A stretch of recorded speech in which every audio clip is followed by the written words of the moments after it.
एक महिला जो पिछले 6 महीने से अपने मायके में रह रही है और वहां पर दूसरों के घरों में काम करके अपना गुजारा किया करती है। एक दिन सुबह सुबह जब वह दूसरों के घरों में काम करने के लिए घर से निकलती ही है, तभी अचानक से उसकी नज़र एक गाड़ी पर पड़ती है जो कि कलेक्टर साहब की गाड़ी थी और वह धीरे धीरे उनके घर की तरफ ही आ रही थी। अब इस गाड़ी को देखने के बाद वह महिला रुक जाती है और उसे देखने लगती है। तभी उसके घर के थोड़ी दूर आकर वह गाड़ी रुकती है और उस गाड़ी में से उसका अनपढ़ पति निकलता है।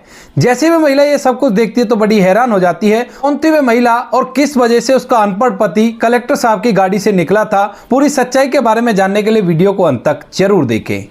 झारखंड के एक छोटे से गांव में एक लड़की रहा करती है जिसका नाम है मोनिका। मोनिका जो कि पढ़ने लिखने में काफ़ी ज़्यादा होशियार है और उसने 12वीं तक की पढ़ाई करने के बाद अभी अभी ग्रेजुएशन में एडमिशन लिया है। मोनिका पढ़ लिख कर एक बड़ा अधिकारी बनना चाहती है, लेकिन उसकी गरीबी उसके सपनों को कुचल रही है क्योंकि उसके पिता के पास ज़्यादा रुपए पैसे नहीं हैं और वो जैसे तैसे करके अपनी बेटी को सरकारी कॉलेज में पढ़ा रहे हैं। इसके बाद एक दिन जब मोनिका कॉलेज जाती है तो कॉलेज जाते वक्त एक व्यक्ति जो कि मार्केट आया था कुछ काम के लिए, वह मोनिका को देख लेता है क्योंकि मोनिका कॉलेज के अंदर बड़ी अच्छी तरह से रहा करती थी। वो और लड़कियों की तरह इधर उधर नजरें नहीं घुमाया करती थी, वो जमीन की तरफ देखते हुए चला करती थी और यह स्वभाव उस व्यक्ति को उस लड़की का पसंद आ जाता है।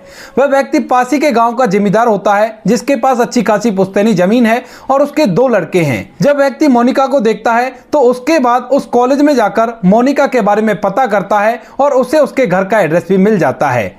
इसके बाद वह मोनिका के घर जाता है और उसके पिता से उसकी बेटी का हाथ मांगने लगता है। अब मोनिका का पिता जब यह बात सुनता है कि एक बड़े जिम्मेदार मेरी बेटी का हाथ मांगने आए हैं तो वो कहने लगता है कि साहब क्यों मजाक कर रहे हो, हम लोग गरीब जरूर हैं लेकिन हमसे इस तरह का मजाक मत करो। तो वह जमींदार कहने लगता है कि दरअसल तुम्हारी बेटी का रहने का तरीका मुझे बहुत अच्छा लगा और मुझे ऐसी ही बहू अपने बेटे के लिए चाहिए। मुझे दहेज में कुछ भी नहीं चाहिए, अगर तुम्हारे पास शादी करने की व्यवस्था भी ना हो तो मैं अपने पैसों से शादी करा लूंगा, बस तुम शादी के लिए हामी भर लो। अब जब पिता देखता है कि उसके पास पैसों की तंगी भी है और ऊपर से फिलहाल उसकी बेटी की शादी आसानी से हो रही है तो वह भी रिश्ते के लिए हामी भर देता है। और जैसे ही मोनिका कॉलेज से वापस आती है तो उसका पिता उसे बता देता है कि बेटी तुम्हारी शादी के लिए एक रिश्ता आया है और हम लोगों ने हामी भर दी है। बहुत बड़ा घराना है, उनके पास ढेर सारी पुश्तैनी जमीन है और वह जमींदार हैं पासी के गांव के, नामी ग्रामीण लोग हैं और उस घर में अगर तुम्हारी शादी हो जाएगी तो तू रानियों की तरह वहां पर ऐश करेगी। अब यह बात सुनकर बेटी अपने पिता से मना करती है क्योंकि वह पढ़ लिख कर एक बड़ा अधिकारी बनना चाहती है, लेकिन पिता कहते हैं कि बेटी मेरे पास अब जितने पैसे नहीं है कि मैं तुम्हें पढ़ा लिखा कर बड़ा अधिकारी बना दूं और उसके बाद भी अगर तुम्हारी पढ़ाई मैं करवाता भी हूं तो इसकी क्या गारंटी है कि तुम एक बड़ा अधिकारी बन जाओगी। इससे अच्छा तो तुम शादी कर लो, यही ठीक रहेगा। अब बेटी जब पिता के हालात को देखती है और उसकी बातों को सुनती है तो वह भी इस बात के लिए एग्री हो जाती है और कहती है कि ठीक है पिताजी, अगर आप ऐसा चाहते हो तो ऐसा ही हो जाएगा। उसके बाद मोनिका के पिता उस बड़े जिम्मेदार के पास खबर भिजवा देते हैं और यहाँ पर इन दोनों की शादी तय हो जाती है। जिम्मेदार के 2 लड़के थे और एक कारण यह भी था जिम्मेदार को मोनिका को पसंद करना, क्योंकि जिम्मेदार के लड़कों की शादी नहीं हो रही थी। जिम्मेदार का जो बड़ा लड़का था वह ज्यादा पढ़ा लिखा नहीं था और ऊपर से पैसे की वजह से वो इधर उधर बदनाम भी था कि ये लोग किसी की भी इज्जत नहीं किया करते, ना ही अच्छी तरह से किसी से बात किया करते हैं। तो इसी वजह से जो जिम्मेदार होता है उस लड़की से अपने बेटे की शादी कराने के लिए तैयार हो जाता है और धीरे धीरे कुछ दिनों में उन दोनों की शादी हो जाती है। शादी होने के बाद जो मोनिका है वो घर के अंदर आती है और अच्छी तरह से घर के अंदर रहने लगती है और अपने सास ससुर का ख्याल रखा करती और अपने पति की इच्छाओं का सम्मान किया करती। वह एक बार अपने पति से कहती है कि मुझे पढ़ाई लिखाई करनी है, अगर आप मुझे आगे की पढ़ाई करा दो तो बहुत ही अच्छा होगा। लेकिन पति उसका जो 12वीं फेल था वह उसे साफ साफ मना कर देता है और कहता है कि हमारे पास रुपए पैसों की कोई भी दिक्कत नहीं है, तो तुम्हें आगे की पढ़ाई करने की कोई भी जरूरत नहीं है, घर के अंदर आराम से रहो, घर का काम करो और वैसे भी तुम्हें बच्चे ही संभालने हैं। ऐसा कहकर पति ने मना कर दिया था, लेकिन वहीं पर उसी घर के अंदर उसका एक छोटा देवर था जिसका नाम था कपिल जो कि बीए में पढ़ाई कर रहा था और उसकी पढ़ाई को देखकर मोनिका बड़ी खुश होती है। विकास का व्यवहार अपने भाई के बिल्कुल विपरीत था, वह अपनी भाभी का आदर किया करता और उसे माँ की नजरों से देखा करता। इधर विकास के माता पिता है वे भी बड़े अच्छे थे, लेकिन यहाँ पर जो उसका भाई विनोद था वह पूरी तरह से दौलत के घमंड में चूर रहा करता था। अब इसके बाद जब विकास पढ़ाई करता रहता है तो मोनिका अपने सपनों को विकास के अंदर जीने लगती है और वो विकास को एक बड़ा अधिकारी बनने के लिए प्रेरित करने लगती है। लेकिन जो विकास होता है अभी इस बात को नहीं समझता है और वह भाभी की बातों को यूं ही मजाक में उड़ा दिया करता और बिल्कुल भी इस बारे में नहीं सोचता है। वह पढ़ाई लिखाई में तो अच्छा था, लेकिन उसे पता था कि उनके पास काफी रुपया पैसा है, तो उन्हें इस चीज की जरूरत नहीं है कि वो लोग बड़े अधिकारी बने। वैसे भी अगर वो जीवन भर कुछ भी ना करें तो भी इतनी इनकम परिवार की थी कि जिस इनकम से उनकी जिंदगी आराम से व्यतीत हो जाएगी। इसी वजह से वो फिलहाल अपनी भाभी की किसी भी बात पर कोई भी गौर नहीं देता है। लेकिन तभी एक दिन अचानक से वह एक होटल पर बैठा हुआ था और उस होटल पर कलेक्टर साहब आते हैं, जिनका रुतबा देखकर वो एकदम से हिल जाता है। वहीं के कलेक्टर साहब थे, उनके पास सिक्योरिटी थी और साथ में सरकारी गाड़ी थी और साथ में ड्राइवर भी था। यह सब कुछ देखकर वह पूरी तरह से हैरान हो जाता है और सोचने लगता है कि अगर ऐसा रुतबा हो तो वो इस पैसे के सामने बहुत कुछ है। इसके बाद वह अपनी भाभी की बातों को और भी ज्यादा सुनने लगता है और भाभी उसे बार बार मोटिवेट किया करती है बड़ा अधिकारी बनने के लिए। धीरे धीरे जो छोटा बेटा होता है कपिल, उसकी ग्रेजुएशन कंप्लीट हो जाती है और उसके बाद वह कोचिंग करने के लिए बाहर जाना चाहता है। जब बड़ा भाई विनोद ये देखता है कि छोटा पढ़ाई लिखाई करना चाहता है तो पहले तो वो उससे मना करता है, कहता है कि भाई तू क्या करेगा, घर के अंदर आराम से रह, कोई भी दिक्कत नहीं है, हमारे पास अच्छा खासा रुपया पैसा है। लेकिन विनोद के दिमाग में जो उसकी भाभी ने उसे बताया था, मोनिका ने, कि बड़े अधिकारी का अच्छा खासा रुतबा होता है और पैसे से वो चीज नहीं खरीदी जा सकती, वो सभी बातें घूम रही थी और साथ में उसने खुद ने अपने आप ही कलेक्टर साहब को भी देख लिया था। तो इसी वजह से वह इस बात के लिए फोर्स करने लगता है। अब बड़ा भाई जब देखता है कि छोटा फोर्स कर रहा है उसकी इच्छा के विरुद्ध, तो वह उससे मना करने लगता है, कहता है कि नहीं, मैं तुम्हें पढ़ने के लिए नहीं जाने दूंगा। अब छोटा भाई जब यह देखता है कि बड़ा भाई मना कर रहा है तो वह उससे लड़ाई करने लगता है और इस लड़ाई के दौरान जो बड़ा भाई है वो कह देता है कि हमारी तरफ से तो कुछ भी कर, लेकिन मैं बिल्कुल भी तुम्हें इस बात के लिए सपोर्ट नहीं करूंगा।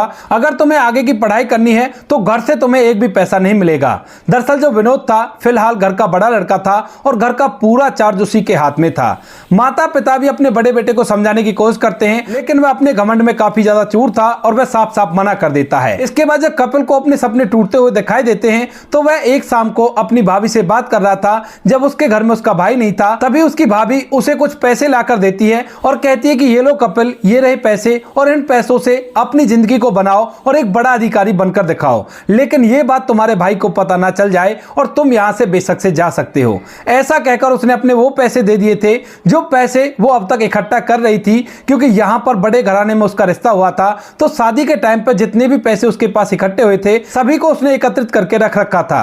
अब कपिल को जब पैसे मिलते हैं तो उसके बाद वह अपने माता पिता की आज्ञा लेता है और कोचिंग करने के लिए बड़े शहर में चला जाता है। कपिल वहां पर जाकर कोचिंग करने लगता है। इधर जो विनोद है उसको यह बात जब पता चलती है कि कपिल यहां से चला गया है तो उसके बाद उसे बड़ा ही नाराजगी होती है, लेकिन उसने उससे पैसे नहीं लिए थे तो इसी वजह से वह कुछ भी नहीं कह पाता है। धीरे धीरे समय बीतता और समय के साथ साथ उसे और भी पैसों की जरूरत पड़ जाती है। इसके बाद वह अपने पिता से इस बारे में बात करता है, लेकिन पिता पूरी तरह से लाचार था, क्योंकि फिलहाल घर का पूरा लेखा जोखा बड़े बेटे के हाथ में उसने सौंप रखा था और बड़ा बेटा बिल्कुल भी नहीं चाहता था कि उसका छोटा भाई पढ़ लिख कर कामयाब हो। इसके बाद वह इस बात को लेकर काफी चिंता में रहता है और यह बात कहीं ना कहीं से मोनिका को पता चल जाती है। जब मोनिका को पता चलता है कि उसके देवर को पैसों की जरूरत है तो इसी वजह से मोनिका अपने ससुर जी को अपने गहनों को निकाल कर दे देती है, जो गहने उसके ससुर ने उस पर चढ़ाए थे, और कहती है कि इन गहनों को ले जाओ और इन्हें बेचकर कपिल को दे देना ताकि वो पढ़ लिख कर एक बड़ा अधिकारी बने। अब यह सब कुछ देखकर सास ससुर की आंखों में आंसू आ गए थे और वे अपनी बहू को पाकर धन्य बताते हैं अपने आप को। कहते हैं कि बेटी, जरूर हमने कोई अच्छे कर्म किए होंगे जो तू हमारे परिवार में आई है। अगर तू नहीं होती तो बेटे की पढ़ाई बिल्कुल भी नहीं हो पाती। इसके बाद जो कपिल का पिता होता है उन जेवरों को बेचता है और बेचने के बाद कपिल के पास पैसे पहुंचा देता है। वह सभी लोग इस बात को बड़े लड़के यानी कि विनोद से छुपा लेते हैं और चुपके चुपके उस परिवार में यह सब कुछ होने लगता है। धीरे धीरे समय बीतता और समय के साथ साथ जो कपिल होता है वह एक कलेक्टर बन जाता है और उसके बाद वह वहीं से ही यानी कि यहां पर वह वापस नहीं आया था और वहीं से वहीं ट्रेनिंग के लिए भी चला गया था। कपिल ने अपने परिवार में यह बात नहीं बताई थी कि वह कलेक्टर बन चुका है और चुपके से ट्रेनिंग करके वो घर वालों को सरप्राइज देना चाहता था। उसकी अपने माता पिता से बात तो होती थी, लेकिन उसने कभी भी यह बात महसूस नहीं होने दी थी और कहा था कि अभी तो मुझे लगभग 2 साल और लगेंगे। इसके बाद जब कपिल के पिता उसे पैसों के लिए पूछते हैं तो वो मना कर देता है, क्योंकि उसे पता है कि उसकी भाभी उसके लिए पैसों का इंतजाम करने के लिए बहुत कुछ संघर्ष कर रही है, तो इसी वजह से वो ट्रेनिंग के टाइम में मना कर देता है, क्योंकि फिलहाल उसको सैलरी मिला करती है और वो कह देता है कि अब आपको पैसे देने की जरूरत नहीं है, अब मेरा ज्यादा खर्चा नहीं आता, मैं यहीं से अपना इंतजाम कर लिया करता हूं। उसके बाद धीरे धीरे उसकी ट्रेनिंग जब 1.5 साल की कंप्लीट हो जाती है, तो उसी दौरान ये सभी बातें विनोद को पता चल जाती हैं कि उसकी पत्नी ने अपने वो पैसे भी दे दिए और साथ में सारे के सारे जेवर भी बेच दिए अपने देवर को पढ़ाने के लिए, क्योंकि शाम के समय माता पिता इस बारे में बात कर रहे थे कि हमारी बहू कितनी अच्छी है, और यह सभी बातें विनोद चुपके से सुन लेता है। जब इन बातों को सुनता है तो माता पिता पर चिल्लाने लगता है और ऊपर से अपनी जो पत्नी होती है उस पर पिटाई लगा देता है। कहता है कि जब मैंने मना किया था तो तुमने उसके लिए पैसे क्यों दिए, मैं कुछ भी नहीं हूं और तूने मेरा कहा क्यों नहीं माना। मोनिका उसको बहुत ज्यादा समझाने की कोशिश करती है और कहती है कि पढ़ाई के अंदर बहुत ज्यादा गुण होते हैं, अगर वो अच्छी तरह से पढ़ जाएगा तो लोग तुम्हारी और भी ज्यादा इज्जत करने लगेंगे और तुम्हारा चारों तरफ नाम हो जाएगा। लेकिन जो विनोद होता है उसके दिमाग पर पागलपन का भूत सवार था और ऊपर से वह 12वीं फेल भी था, तो इसी वजह से उसे यह बात सहन नहीं होती है और वह अपनी पत्नी को रात के समय ही धक्के देकर घर से बाहर निकाल देता है। यह सब कुछ देखकर जो विनोद के माता पिता हैं उन्हें बुरा तो बहुत लगता है, लेकिन बेटे के सामने वो कुछ भी नहीं बोल पाते हैं और चुपचाप ऐसे घर के अंदर रह जाते हैं। इसके बाद मोनिका वहां से अपने मायके चली जाती है और वहीं पर रहने लगती है। वहां पर उनकी हालत काफी ज्यादा खराब थी, तो इसी वजह से जो मोनिका होती है वहां पर दूसरों के घरों में काम किया करती है ताकि वह अपने परिवार के ऊपर बोझ ना बने और वहीं पर बनी रहे। उसे विश्वास था कि उसका देवर विनोद कभी वापस आएगा और वो इसे यहां से वापस ले जाएगा। और इसके बाद जब उसके माता पिता उससे कहते हैं कि बेटी हम लोग बात कर लेते हैं, तो वो मना कर देती है, कहती है कि नहीं पिताजी अभी सही समय नहीं है, जब सही समय आ जाएगा तो उसके बाद हम लोग बात कर लेंगे। ऐसा कहकर वो अपने पिता से मना कर देती है और वहीं पर इसी तरह से अपना जीवन व्यतीत करती रहती है। धीरे धीरे समय बीतता और समय के साथ साथ जो उसका देवर होता है कपिल, उसकी ट्रेनिंग कंप्लीट हो जाती है और ट्रेनिंग कंप्लीट होने के बाद उसकी पोस्टिंग एक डिस्ट्रिक्ट में हो जाती है। वहां पर उसे सरकारी आवास भी मिला था और साथ में सरकारी गाड़ी और सिक्योरिटी भी मिली थी। इसके बाद वह अपने घर वालों को इस बात का सरप्राइज देने के लिए अपनी सरकारी गाड़ी में बैठता है और सीधा वहां से अपने घर पहुंच जाता है। गांव के अंदर जैसे कपिल की गाड़ी घुसती है तो उसके बाद लोग इस पर निगाह डटाने लगते हैं कि कोई बड़ा अधिकारी है और धीरे धीरे उसके पीछे पीछे चलने लगते हैं। जैसे वो अपने घर पर आकर गाड़ी से उतरता है तो सभी लोग इस बात को देखकर हैरान हो जाते हैं और लोगों में कानाफूसी होने लगती है। काफी ज्यादा लोग वहां पर इकट्ठा हो गए थे और इसके बाद कपिल जैसे अपने घर घुसता है तो घर में उसका भाई था और उसके माता पिता थे। सबसे पहले वो अपने भाई के पैर छूता है और कहता है कि भैया आप चाहे कितने ही नाराज हो मुझसे, लेकिन आप मेरे बड़े भाई हो और आपका दर्जा मेरे लिए पिता समान है, क्योंकि अगर भाभी नहीं होती तो मैं ये कामयाबी बिल्कुल भी हासिल नहीं कर पाता। इसके बाद वो अपने माता पिता के पैर छूता है और अपनी भाभी को घर के अंदर ढूंढने लगता है, लेकिन जब घर के अंदर उसे उसकी भाभी नहीं मिलती तो वह अपने माता पिता से भाभी के बारे में पूछता है। तो उसके माता पिता पूरी कहानी उसे बता देते हैं कि इस तरह से तुम्हारे भाई को इस बारे में पता चल गया था और इसी वजह से तुम्हारे भाई ने उसे धक्के देकर वहां से निकाल दिया। इसके बाद कपिल को थोड़ा सा गुस्सा आ जाता है और वह अपने भाई का हाथ पकड़कर उसे घर के बाहर ले जाता है और चीख चीख कर कहने लगता है कि देखो ये भीड़, आज से पहले कभी हमारे घर पर इतनी भीड़ इकट्ठा हुई है, भले ही हमारे पास कितना ही पैसा हो कितना ही रुतबा हो, लेकिन ये चीज क्या आपने महसूस की है। इसके बाद जो उसका भाई विनोद होता है उसकी भी आंखें नम हो जाती हैं और वह अपने छोटे भाई और माता पिता से इस बात के लिए माफी मांगने लगता है। तो कपिल अपने माता पिता से कहने लगता है कि माँ बाबूजी वो बात तो ठीक है, भैया ने भाभी को घर से निकाल दिया था, लेकिन आप लोग इस बारे में मुझे भी तो बता सकते थे। तो कपिल का पिता कहता है कि नहीं बेटा बता तो हम देते, लेकिन हम लोग समझ रहे थे कि अभी तेरी पढ़ाई चल रही है, अगर तुम्हें इन सब चीजों के बारे में पता चलेगा तो तुम्हारी पढ़ाई में डिस्टर्बेंस हो जाएगा। इसके बाद जो कपिल होता है वह अपने भाई को अपने साथ गाड़ी में बिठाता है और कहता है कि जो भूल आपने की है उसको आप ही को सुधारना होगा और अब हम लोग भाभी के पास जा रहे हैं। इसके बाद दोनों भाई कलेक्टर वाली गाड़ी में बैठते हैं और वहां से सीधा वो मोनिका के घर पर पहुंच जाते हैं। मोनिका अपने घर से जा रही थी और जैसे इस गाड़ी को देखती है तो रुक जाती है, लेकिन जैसे ही गाड़ी रुकती है तो उसके बाद उसका वो पति विनोद जिसने उसे लाने से भी मना कर दिया था वह उस गाड़ी से उतरता है और उतरने के बाद अपनी पत्नी की तरफ बढ़ने लगता है। जैसे ही विनोद मोनिका के पास आता है तो एकदम से हाथ जोड़कर रो रो कर उससे माफी मांगने लगता है।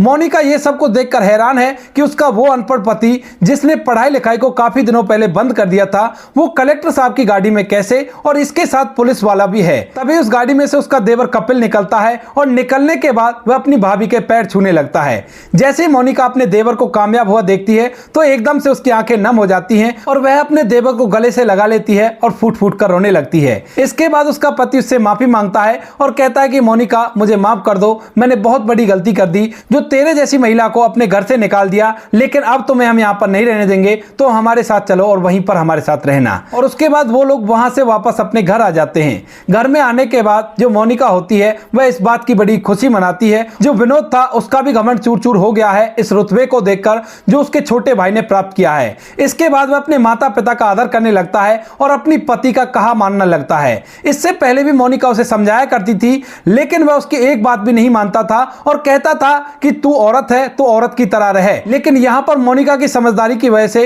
उसे घर के अंदर इज्जत मिलने लगी। विनोद को बिना मतलब की गांव वाले बड़ी ही इज्जत की दृष्टि से देखने लगे, क्योंकि उसका छोटा भाई एक कलेक्टर है। इसके बाद जब कलेक्टर साहब की शादी होती है तो वह अपनी पत्नी को पहले अपनी भाभी के बलिदानों के बारे में बता देता है और इसके बाद उसकी पत्नी भी उसकी ढेर सारी इज्जत करने लगती है। पूरा परिवार एकजुट होकर रहता है और माता पिता भी इस बात को देखकर बड़े खुश होते हैं। तो दोस्तों ये थी आज की कहानी। आपको कहानी जैसी भी लगी कमेंट सेक्शन में बता देना। वीडियो अगर अच्छी लगे तो वीडियो को लाइक और चैनल को सब्सक्राइब जरूर करें, ताकि हमें थोड़ा सा हौसला मिले आप लोगों के लिए ऐसे अच्छे वीडियो बनाने के लिए। इन कहानियों को सुनाने का उद्देश्य किसी को परेशान करना बिल्कुल भी नहीं है। यह कहानी आपको इसलिए सुनाई जाती है ताकि आप लोग इन कहानियों में से कुछ ना कुछ सीख सको और अपने जीवन में उस चीज को अप्लाई कर सको। अब बारी आती है हमारे कुछ प्यारे सब्सक्राइबर की, जो हमारी वीडियोस पर बहुत अच्छे कमेंट करते हैं और उन कमेंट को पढ़ने के बाद हम लोग और भी ज्यादा मोटिवेट होते हैं ऐसे अच्छे वीडियो बनाने के लिए। सबसे पहला कमेंट आता है अफसरुल राजा का। अफसरुल राजा जी हमारी हर वीडियो पर बहुत ही अच्छा कमेंट करते हैं और अफसरुल राजा जी आपका तहे दिल से धन्यवाद अपना कीमती वक्त निकालकर हमें इस लायक समझने के लिए। दूसरा कमेंट आता है अनिल भाई का, जो कि फरीदाबाद के रहने वाले हैं और मोस्टली हमारी सभी वीडियो देखा करते हैं और उन पर कमेंट भी करते हैं। तो अनिल जी अगर आपका कमेंट हमें मिल जाता है तो दिल पूरी तरह से खुश हो जाता है। आपका भी तहे दिल से धन्यवाद। तीसरा नाम है जयप्रकाश सिंह जी का। जयप्रकाश सिंह जी आपका नाम मैंने पहले भी लिया था, लेकिन उस टाइम पे शायद उस वीडियो को आप नहीं देख पाए और उन्होंने लिखा है कि मैं आपकी रोज वीडियो देखता हूं, लेकिन आपने मेरा नाम लिया ही नहीं है। तो जयप्रकाश सिंह जी आपका नाम अब ले दिया है। आपका भी तहे दिल से धन्यवाद अपना कीमती वक्त निकालकर हमारी हर वीडियो पर अपना अच्छा सा कमेंट भेजने के लिए और हमें मोटिवेट करने के लिए। अगला है सोनू भाई का। सोनू भाई के पीछे और कुछ भी लिखा हुआ था, लेकिन वो मुझसे अच्छी तरह से पढ़ा नहीं गया है। तो सोनू भाई आपका भी तहे दिल से धन्यवाद अपना कीमती वक्त निकालकर हमें इस लायक समझने के लिए। अगला नाम आता है सुमित्रा वर्मा जी का। सुमित्रा वर्मा जी काफी दिनों से हमारे वीडियोस को देखती हैं और रेगुलर कमेंट करती हैं। सुमित्रा वर्मा जी आपका तहे दिल से धन्यवाद अपना कीमती वक्त निकालकर हमें इस लायक समझने के लिए। बाकी जो लोग रह गए हैं वो लोग बुरा ना माने, आने वाली किसी वीडियो में आपका नाम भी आ जाएगा। इसी तरह से अच्छे कमेंट करके हमें वीडियो बनाने के लिए प्रेरित करते रहें। मिलते हैं किसी नेक्स्ट वीडियो नए टॉपिक के साथ। तब तक के लिए जय हिंद, जय भारत, जय हिंदुस्तान।